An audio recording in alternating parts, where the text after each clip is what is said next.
Some lines should never be crossed. Some temptations should never be entertained. But what if the person who tempts you is the one you trusted like a son? What if desire slips in when your guard is down? This isn't a fantasy or a movie, it's my life. What I did still haunts me. Stay with me because the end is something no one, especially me, ever expected. My name is Evelyn. I'm 52 years old. A mother, a wife, a woman who's always done what's expected of her. But sometimes, life pushes you into a storm you never saw coming. My daughter, Melissa, was the light of my life. Her husband, Jason, was someone I trusted like my own son. And then one night, everything changed. A normal family, our family was close. Melissa married Jason when she was 25, and we welcomed him with open arms. He was charming, respectful, a man who looked after her like a queen.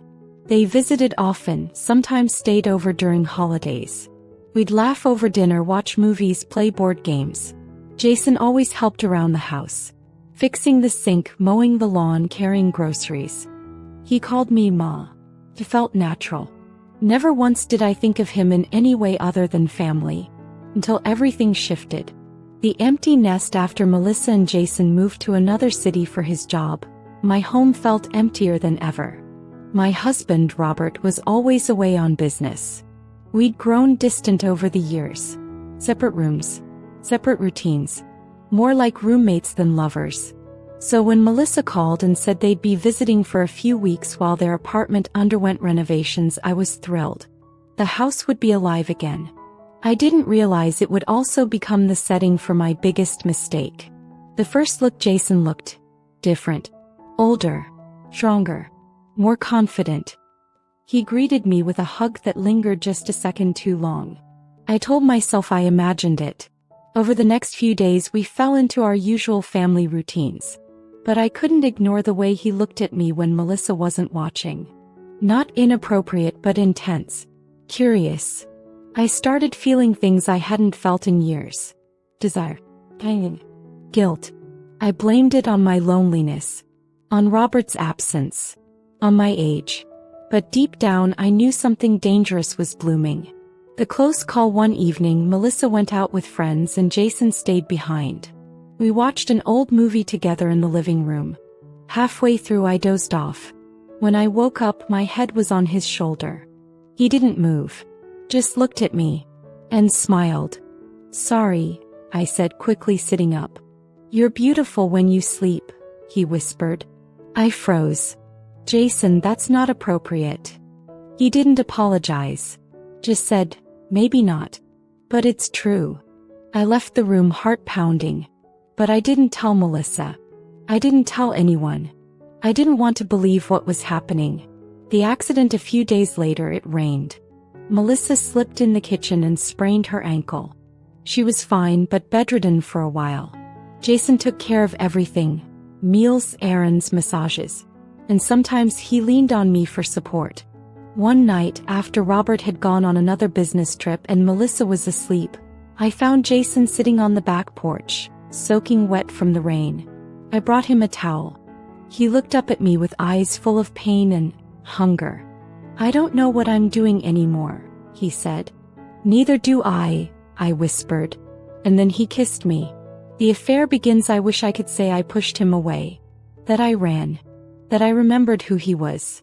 But I didn't. That night we crossed the line. And once it was crossed, there was no going back. We found excuses to be alone. In the laundry room. In the garage. In the back seat of his car late at night. I told myself I was in control. That it was just physical. That it would end when they moved back out. But lies are easy when you want to believe them. The deeper dive, what started as stolen moments turned into long confessions. Jason said Melissa didn't understand him. That they hadn't been intimate in months. That she was always busy. I shared my own truths. About Robert. About how invisible I'd felt for years. About how it had been over a decade since someone made me feel seen. We bonded over our pain. And used each other to fill the void. But emotions are messy. And they don't stay confined. Jason started talking about moving out. About starting fresh. about us. And that terrified me. The guilt every time I looked at Melissa, guilt clawed at my chest. He loved him so much. He trusted me so much. One day she told me, "I hope I grow up to be just like you." I nearly broke. Jason, on the other hand, seemed unfazed.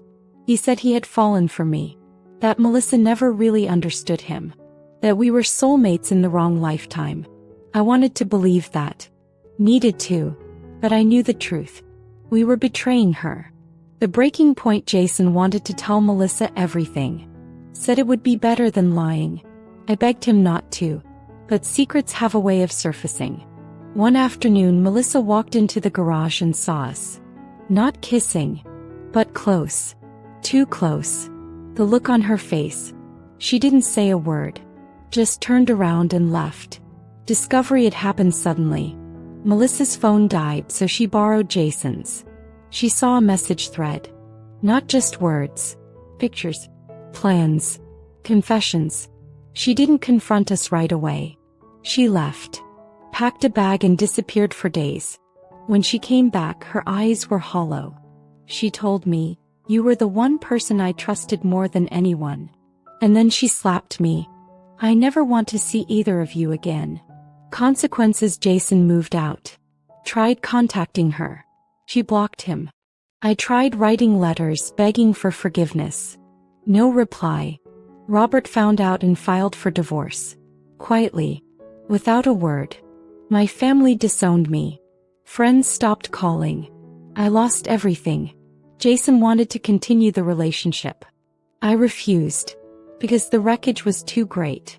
Haunted, I now live alone in a small apartment. No photos on the walls. No laughter in the halls. Sometimes I walk by families in the park and wonder what might have been if I had just said no. I haven't seen Melissa in over a year. I don't know if I ever will. Letters I never sent. I wrote a letter to Melissa I never sent. I never meant to hurt you. I was lost. I was broken. But that doesn't excuse what I did. You were always my light. And I dimmed yours. I'm sorry. And to Jason, you were a mistake I chose. A comfort that came at the cost of everything good in my life. I can't hate you. But I'll never forgive you either. If this story stirred something inside you, share your thoughts in the comments. Infidelity doesn't always begin with lust. Sometimes it begins with loneliness, silence, and the ache of being unseen. Subscribe to Veiled Desires for more true stories about life, love, and the human condition. Like this video if you believe healing is possible even after heartbreak. Because sometimes the truth isn't just painful, it's permanent.